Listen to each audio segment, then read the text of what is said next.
But anyway, so how many people are Scrum Masters? All right, and are there any product owners? A couple of product owners. Any funding or sponsoring executives? No sponsoring executives. This is me praying that the Agile adoption will go well. This is what we usually do, and it's something that I'm just kidding, of course.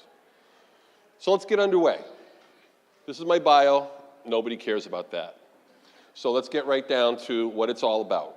So I want to get your agreement on this agenda that we want to answer the why, what, and how of successful Agile adoption, and we want to make it so you can leave with actionable guidance when you vacate this session, that you'll leave with something you can actually use tomorrow that's not theory, that's not anything less than actionable guidance about how to improve the results you're getting now with your Agile adoption. And I will tell you the secret of what they don't tell you when you get started with this stuff. Is that fair? Are we all in the right session? All right, let's get underway. All right, so the first question is why? Why Agile should be coming from your executives. They need to be telling you a coherent story about the why. Because the why is the thing you can always go back to as the anchor. So if you're an executive or you got the ear of the executives, they need to be able to articulate the why, and they should be repeating that early and often, okay? The why is you want things to be better. You want better results in everything you're measuring. You want some of this. That's the only reason to do Agile. There's no other good reason.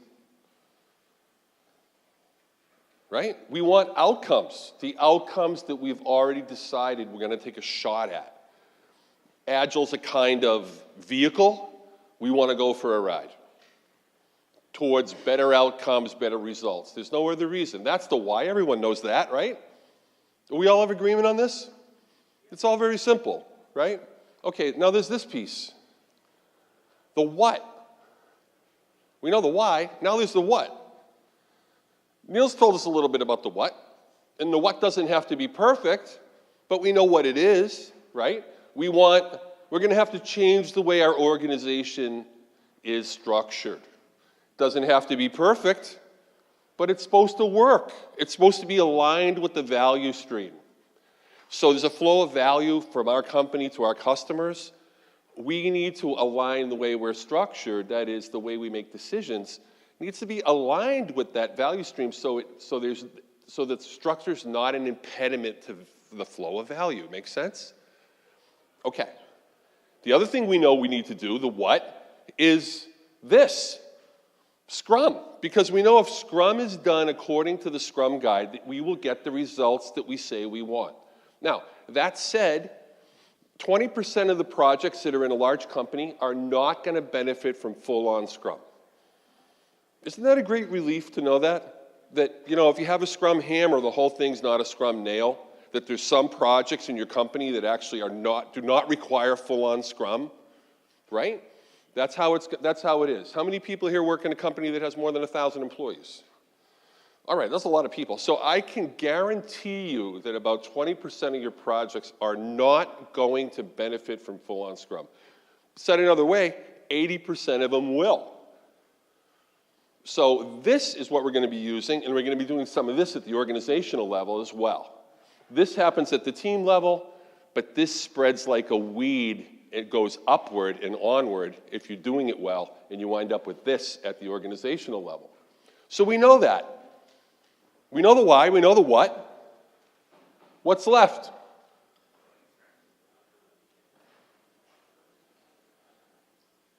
Who the hell can tell me how to do this? That's what's left, the how. The how, the how, how. What are the steps? What are the exact things I need to do? How? Have you heard anything about how, lately at this conference? I hope you have. I hope you got some how guidance, right? So we're going to discuss how guidance, and we're going to deliver some how guidance. And your questions are content. You can interrupt me. There's no interruptions, actually. Just ask a question if you like. And we're going to do a bunch of exercises. So to get the most out of this session, it's best if you sit next to someone that you can have a little conversation with during the exercises. So I've set up, 3 or 4 exercises. So sit next to somebody. Hey, wow, how you doing, man? Sit next to someone that you want to interact with, and you're just going to have a little conversation with them a couple of times, if that's okay. And if you want to sit alone, that's okay too. We have a designated area that people want to sit alone. They can sit over here. All right, you can just line up on this row right here, and then you're the opt-outs. You're like the people that want the pat down at the airport. Okay. So feel free to opt out. Opting out is good. You should never be forced to interact with people if you don't want to. Okay? That would be known as mandated collaboration. That's an oxymoron, like military intelligence or jumbo shrimp. All right, so I'm digressing a little. How? That's what I want to know. How? How to implement the organizational change, how to implement Scrum at the team level. I want to know how. Because if I can do the how, then I can achieve the what and resolve the why. Achieve the why. Fair? All right. How? Now, if you get the how going, I don't care what method you're using. I don't care what coach you're using. I don't care what framework you're using. Here's one thing that's true. No matter what happens in your company and how you do it, when you are doing it right, this is true. The way you make decisions is going to change. And if that doesn't change, nothing changes. So let's stop pretending that if we use the Agile words, that we're good. No, you're not good. If the same people in the same roles are making the same decisions, nothing has changed. Fair? And you're all kind of nodding at me like you know this routine. You know how this goes. It's happening in your company. We're using all the words. The same people are making the same decisions at the same level. Okay. Scrum requires a change in who makes specific decisions and how those decisions are made. Scrum requires this from us. So think of it like this. However you were making decisions at the team level, delivering a flow of software to your customers, that's not working for you, or you wouldn't be using Scrum. So we're going to scrap that, and we're going to drop Scrum in with the 3 roles and the rules and the artifacts and the events. But specifically, there's 3 roles, and the product owner starts making a lot of decisions that other people used to make in your organization. Okay? Fair? So if we do Scrum right, we're going to meet the requirements per the Scrum guide. Now, here's the Scrum guide. This is verbatim quotes. I didn't make this up. For the product owner to be successful, everyone in the organization must respect his or her decisions. Pause for effect. How's this going in your company? It's funny, right? Now we can drop into comedy, right? We got drop into a comedy bit. Please, come on, please say it. Does that mean product owner by proxy? Does that mean product owner by proxy? Compiler is 6507. Statement not parsable. So we'll come back to that later, okay? All right. Okay, here's the next one. The product owner is only one person, my emphasis, not a committee. It might even say never. I'm not really sure, but we could look. Here's another one. Regarding the product backlog, verbatim quote from the Scrum Guide, rules in the Scrum Guide. No one can force the development team to work from a different set of requirements. It's a rule in Scrum. All right. So now we're going to do an exercise. Next to you, take the person next to you and ask him or her the question. Do this with them. For the product owner to be successful, everyone in the organization must respect his or her decisions. Look at the person and give them your score on a scale of 10 to 1. 10 is perfect. 1 means it's the worst train wreck you've ever seen in your life in your company. All right? Take a minute just to do that, back and forth. Go ahead. Just do the grade. Don't take a lot of time. Just give them the number.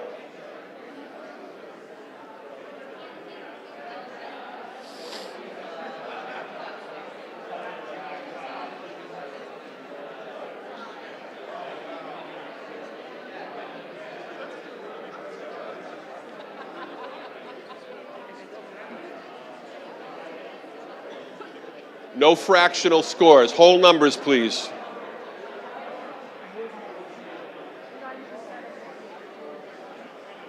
All right, so we'll go by the rule. When I hold up my hand, we'll stop, okay? If I hold up my hand, you hold up your hand. Ready?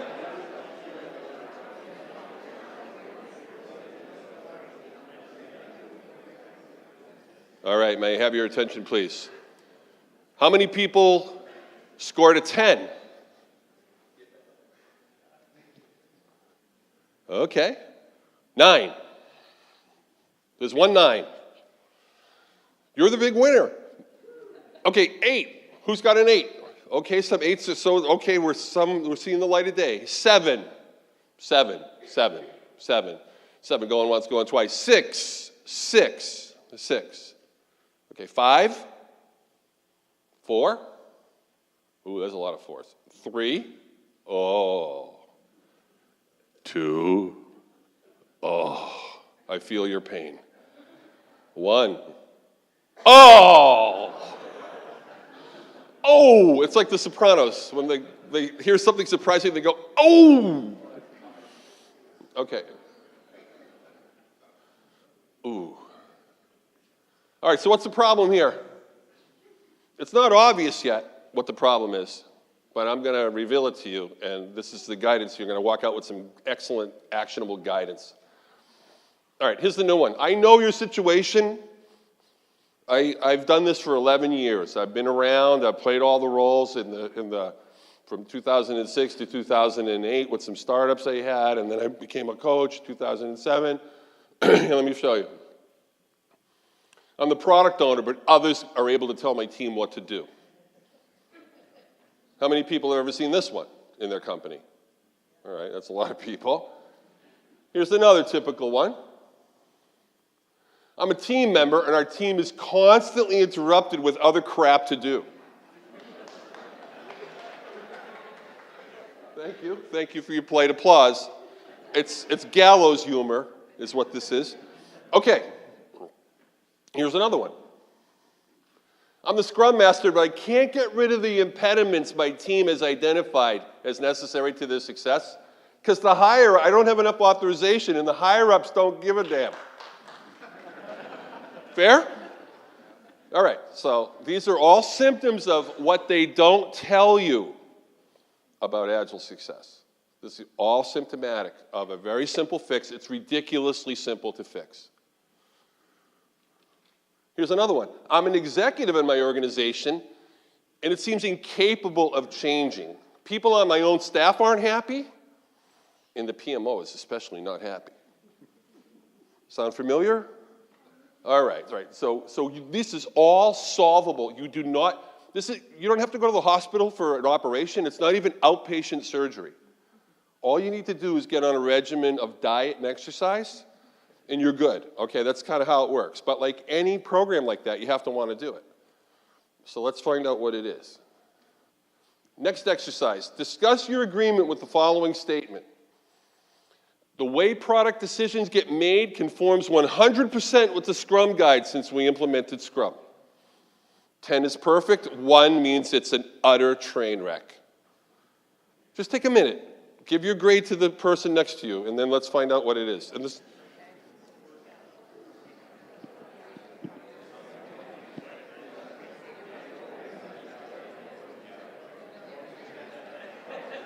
Ten is perfect. 1 means nothing Repeat, nothing has changed.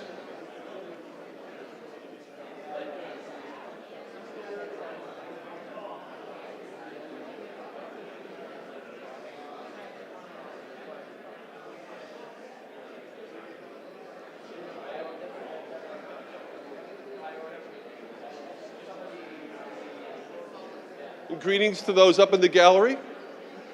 Nice to see you all. You've got the great seats up there. All right, my arm is up, my hand is up. Hand is up. Okay, let's count it down very, very quickly.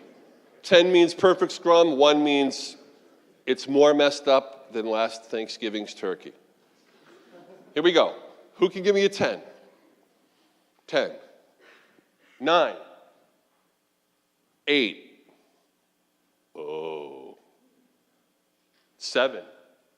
Okay. 6. 5. 4. 3. Oh. 2. Oh. That hurts. 1. Oh. Thanks for sharing. All right, let's go deeper. Discuss your agreement with the following statement. Before we got started, we socialized the Scrum Guide. And we got everyone's agreement to the rules of Scrum before we started, so they all knew what they had to do. The execs, the stakeholders, the teams, everyone knew how they had to modify their behavior. 10 means perfect socialization and agreement. 1 means train wreck. More, like just a total mess. Go ahead, just 1 minute or so. Go ahead, exchange your grades. Oh, that's evil. Thank you.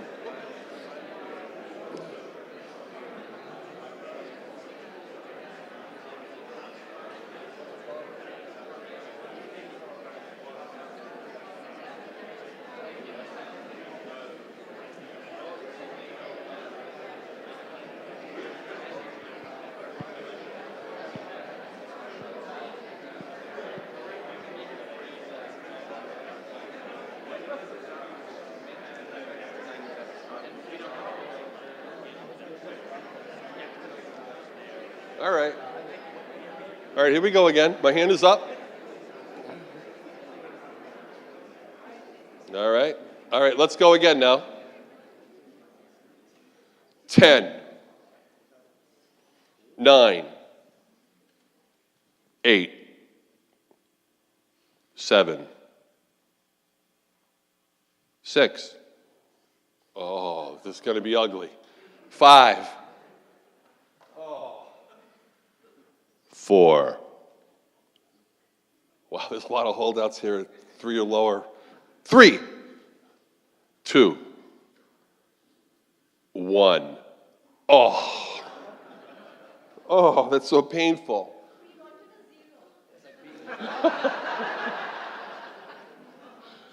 All right, moving on. Here's another exercise. Discuss your agreement with the following statement. After we started, everyone modified their behavior to perfectly support Scrum. Show of hands. Just take a minute. Take a minute now. We'll do a little Jeopardy. We'll do some Jeopardy, music in the background.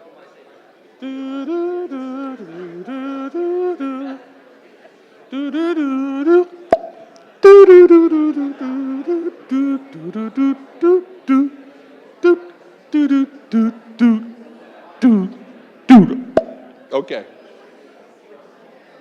Can I have your attention, please? Your attention, please. Okay, here we go. Let's count it down again. Perfectly supported Scrum. They perfectly supported Scrum. 10. 9. 8. 7. 6. 6. Notice the sixes. There's 3 sixes. They're all sitting together. That's suspicious. 5. Okay. It's good you guys hang together because who else would really understand? What was that? We work for the same company. Oh, you work for the same company. Okay. Did I say 5? Okay, 4. 4. Perfect. Yep. 3, 2, 1. All right, we're all one big happy family here. All right, okay. Wow. Here's the Scrum Guide. Look at what it says. It says the Scrum Guide, trademark, the definitive guide to Scrum, the rules of the game. Nobody told me this was a game. Awesome. Yeah, Scrum's a game. Good games have goals, good games have rules, good games have a way to track your progress, or, kind of, receive feedback to see how you're doing, so you can, make mid-course corrections, things like that. And this is the fourth property of a good game. Opt-in participation. Opt-in participation is a essential property of any good game. And any of you have been forced to play Chutes and Ladders by some little kid? You know exactly what I'm talking about. Or some, you know what I mean. Okay. Or, well, you get the idea. So Scrum's a game. Good games have opt-in participation. Scrum has a clear goal. What is it? Working software. Scrum has some rules. We just discussed some of those, right? Scrum has ways to track your progress. What's one way? Value. But what's the formal process that we use? Or the formal episode or whatever? Which one? Yeah, the sprint review. Yeah, there's some other episodes in Scrum where we can see how we're doing, right? Okay. Brief pause for effect. This space is intentionally left blank. Scrum is a game. Good games are optional play, and Scrum is routinely forced in companies throughout the world with complete disregard to good game dynamics. Meanwhile, on the Scrum Guide, it says the rules of the game. So do you see the disconnect here? Okay, so there's apparently something terribly wrong with what we're doing. And it's not our fault because nobody told us. Remember, this is about what they didn't tell you. So, orgs implement Scrum without first getting agreements from everyone. Scrum's a game, it has rules. If no one explicitly agreed, we can never hold them accountable because they never, ever agreed. Is that fair? So this ends at 2:45, right? And is that right? Right? And we had an agenda that we have an agenda that we showed up front about the why, what, and how. Right? So do we all pretty much agree to that? All right, so if I have anything to do with it, we're out of here at the stroke of 2:45 and not even 1 second later. Right? Because that's our agreement. So, but if we didn't agree, I can't be held accountable to anything. Not to the agenda, not to when it ends, not to when it starts, not to anything about questions, because we didn't agree to anything at all. So I purposely asked you to agree to certain things up front so we could have some kind of cohesion for the next 45 minutes. Fair? When we bring Scrum into our organizations, we don't do that. We just roll it out. Everything's going to be great. Why is that funny? I mean, it is funny though, right? I mean, it's a riot. Everything's going to be great. Everything's going to be beautiful. Nothing's going to hurt. We're going to get all the benefits of Scrum. All we have to do is say all the words the right way, and we're good. But if the way decisions are getting made and the people who make them doesn't change, nothing changes. We're all just, the colloquialism, it's an ancient term, it kind of dates me. You can look it up on the web, it's called whistling past the graveyard. Whistling past the graveyard is when you know imminent death is at your doorstep, but you kind of make a joke about it. It's like a gallows humor thing. You kind of whistle past the graveyard. Yeah, we're all going to die, but, that's kind of how it is with Scrum in typical companies. So here's the guidance I'm offering you. And you can ask me questions anytime because we're going to have 15 minutes to just do a freestyle thing and talk. Here's how it goes. I want you to get everyone in one spot mentally, and I want them to agree. I want you to get them to agree on what the word Agile means. Has anyone ever done this or tried to do this before? Try to define a word. Here's the story. Word definitions are agreements. This is a great litmus test to find out who's going to resist. If I ask this young man to agree with me and this more mature gentleman, of German descent, to agree to a definition of a word, he's agreeing to something. And if this one resists, I know we can expect trouble later. Try socializing the Agile Manifesto as a decent definition of what Agile is, 4 values, 12 principles. Try to get people to agree. If they can't get in, ask them what would have to change, what would have to be true in the future that's not true now for you to get in. And get everyone in. So when we say Agile, everyone is singing from the same sheet of music and the same definition. That's the first step. I'm telling you, I'm giving you actionable guidance you can use tomorrow. We need a shared vocabulary, shared definitions. If it's a Tower of Babel, how are we ever going to be able to do anything together? Okay, here's the next one. Define the word Scrum and socialize this definition. Go to the Scrum guide, hold it up as the definition of Scrum. You know, when we say Scrum, we need the 16 or 17 pages in this document. And it has guidance for the behavior of everyone in the situation, the stakeholders, the executives, the team, all the PO, Scrum Master, all the stakeholders. It's all in there. When we say Scrum, we mean this thing right here. Fair? All right, remember, not everyone will want to agree to that word definition. That's a bad sign. All right, next thing. Socialize the Scrum guide and explain how, for example, if you socialize it with stakeholders, how their behavior must change to support Scrum. You know, show up at the demo, provide feedback, take deliveries on a cadence, don't interfere at the boundary of the sprint when the sprint's in flight, go to the product owner instead of to the developer that always does what you tell them, right? All those kinds of things. This is the next step, because we're going to ask them to agree to the rules of a game. How can you opt into a game if you don't know what the rules are? So, ask them what has to be true to get them in if they have any objections. And now we're at the beginning of the end.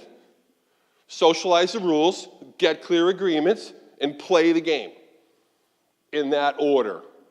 If you haven't done the first 2 things, go back and do them tomorrow. Start with the word definitions and then socialize the rules of the Scrum guide. Here's a piece of guidance. If people can't get in, first ask them, we were planning to do Scrum until further notice. Can I get your agreement, please? Here's the Scrum guide. Would you take a day and look it over and then get back to me? Next day they come back, oh, I can't get in. Why? Because we just don't work that way here. We have a committee. We have a product committee. It says that the product owner is always one person, not a committee. So I can't get in. I'm sorry. Here's the guidance. After you ask them to do it for the rest of their working lives, you're cracking me up. Ask them to do it for 6 months. Now it's time boxed. Your commitment's 6 months. After 6 months, we'll look at it. If it doesn't work, we'll throw it away. We'll drop it like a bad habit, and we'll pick up something else.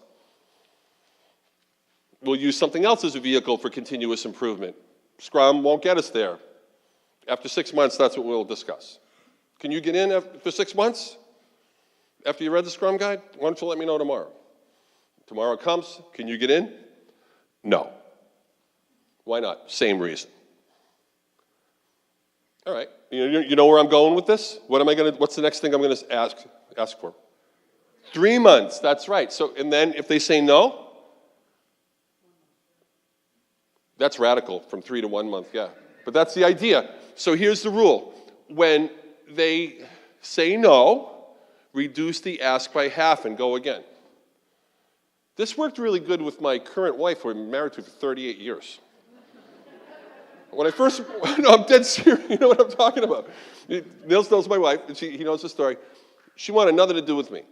She was repelled by me. You want to go out on a date? No. How about coffee? No. Hey, I've got a really good joke I can tell you. No.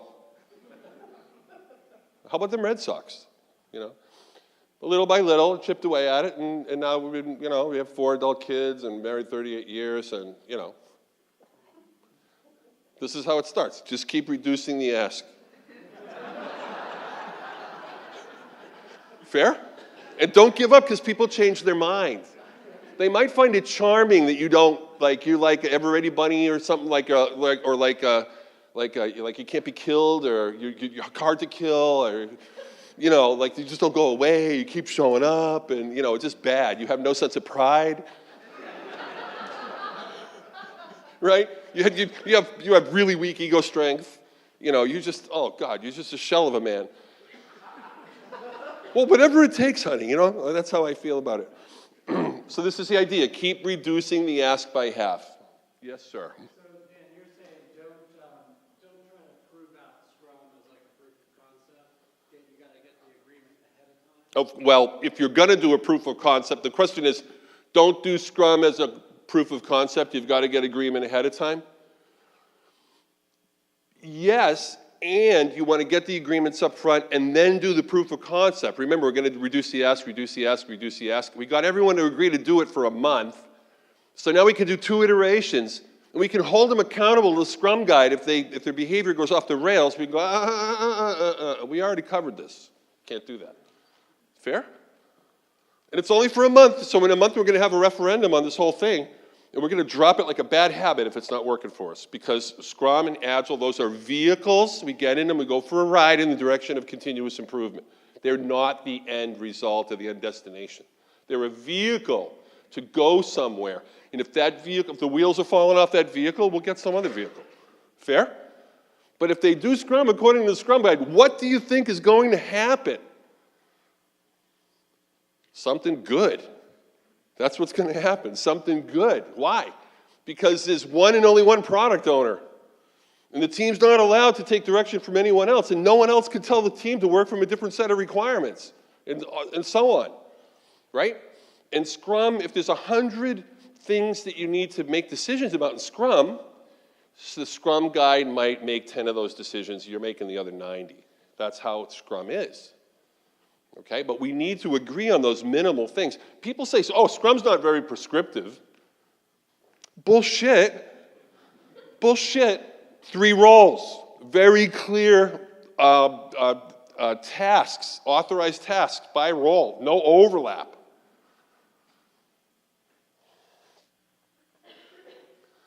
If you haven't done the first 2 things, do them immediately. Socialize the rules, get clear agreement on the gameplay, and then play. Do those things first.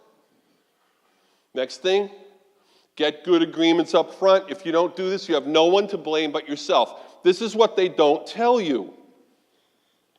You got to get good agreements up front from everyone because everyone has to modify their behavior for good Scrum.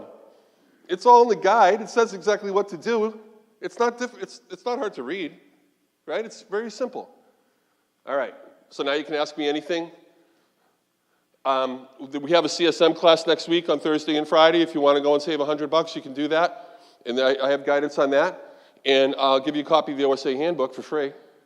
If you just go over there and put your name on the list, you can get a copy of this book for free. I'll send the Kindle version of that to you. Okay? So now, you can ask me anything. Yes?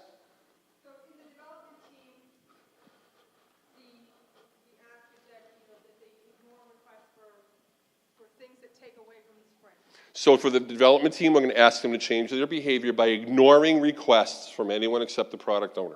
Right. So say, for example, certain members of that development team, they have a small part of the sprint, but they may have more bandwidth than the sprint requires. Okay. So how should they manage their work and maybe sacrifice some of that allegiance to other projects? Who's got the Scrum Guide answer to that question? Help your team first? See if you can help anybody else on the team. See if you can help anyone else on the team. What else might be a good idea at this point? They have extra bandwidth. What is it? Pull something from the back. Pull something from the backlog. Yeah, that's a good idea. Or you could have a rule or a protocol that says we pull stuff into the sprint, and then we have this other stuff in the product backlog, and if we're done, we'll pull from the backlog. What's another thing? Work with the PO and change the scope. Work with the PO. Work with the PO. Well, I mean, who do we serve? It's the PO, right? So, yeah. Yeah, that's a good Scrum Guide answer. Who else has an answer to this? Yeah, go ahead. Refactor the code base. Oh. I see you've had some training. Okay. Another question? What do you say to companies in terms of how they select their first projects? What do you say to companies in terms of how they select their first projects? He's asking for a friend. Okay, I see you guys you're come with an agenda. Not so hidden now. It's not the project. Here's what I would do. I would go around and identify who are the willing teams. And they'll solve any project problem once they're willing. But if you work with unwilling teams, you have no one to blame but yourself. Consider pilots. When we do pilots, do we commonly work with unwilling teams with pilots? Is that a good strategy with a pilot? Why? Why is it a good strategy to work with unwilling teams? Why? So they can fail miserably as they look at their shoes during the daily stand-up? No. You want to work with willing people. Why? To reduce the risk of failure and increase the chances of success. Why? Because we want to socialize that success so we can scale, right? But here's what happens. We get organizational amnesia when we scale. We did it with pilot teams, willing teams, and it all worked out great. And then we go, man, this stuff could scale. Let's go do it. We'll scale everything except the voluntary aspect. People will now be forced to do it, but it'll be great because the results are so good. It's all about love, and it's going to be great. No, it's not going to be great.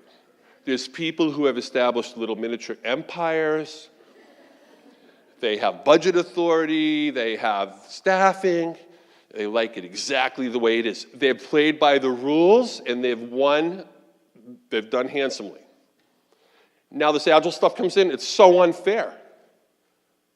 Isn't it unfair? I mean, you've been in place for 10 years, and you're at the VP level or senior director level, AVP level. This Agile stuff comes in, and the way decisions get made is going to change. And the product owner is the star of the show, and you're a bit player. How does that make you feel? You see the problem? Okay. Okay, go ahead. Have you seen any success of Agile transformations without DevOps supporting it? Have I seen any examples of Agile transformation without DevOps supporting it? Well, let me say this about DevOps. This is an opinion, not a fact, right? So like Niels would say, don't believe anything I say, however, the following thing is true. I really like that technique, by the way. DevOps is a radicalized form of Agile. Okay, so you talk about changing the way decisions get made. Okay, here's a big change. We used to have a whole QA edifice, a whole like colossus around QA. Dev platform, UAT, production, and we go through the gatekeepers and yada, yada, yada. Now, 400 pushes to production day from Cub developers who just got out of university.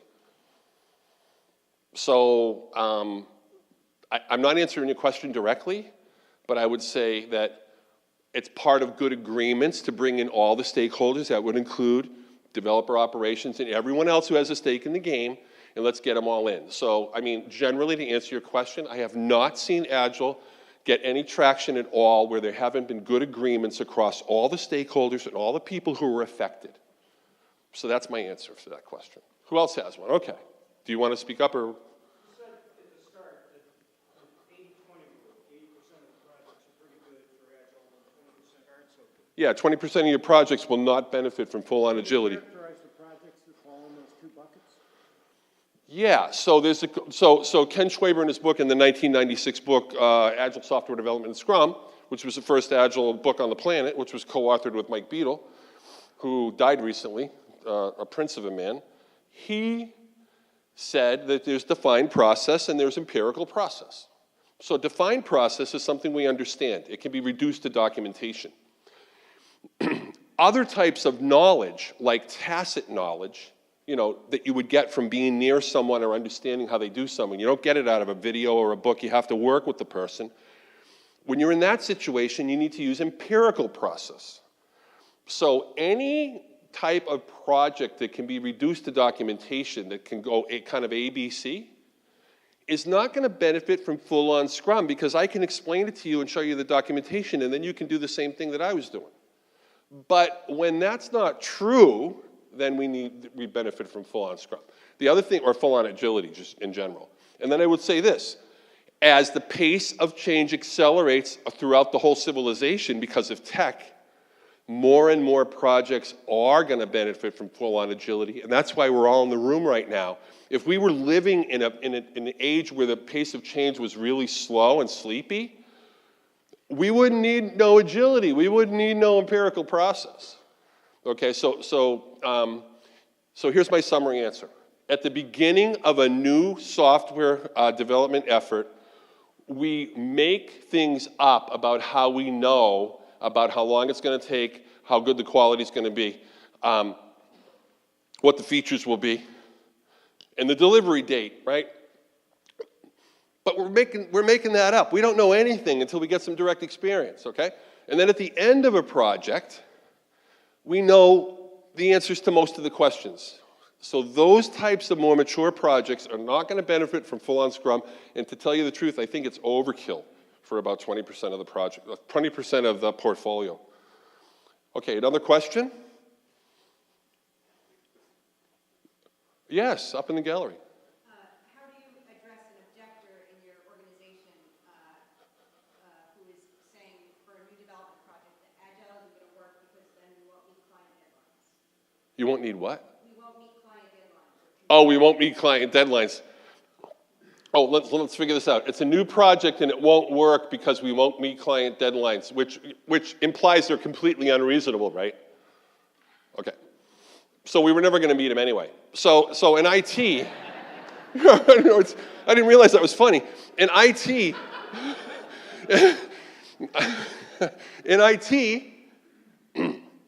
here's how it goes. I'm the highly authorized executive, and you're the project leader of the team. Here's how I say it. Ready? This project will be ready by September. Right? Okay, I want you to go, for homework, I want you to go to the web, and I want you to go Google project management, and then in quotes, the Liars Club. Here's how it works. Everybody knows that it's going to be late. Everybody knows. But here's the rule. The first one to mention that loses. That's the Liars Club. And it's in the project management literature.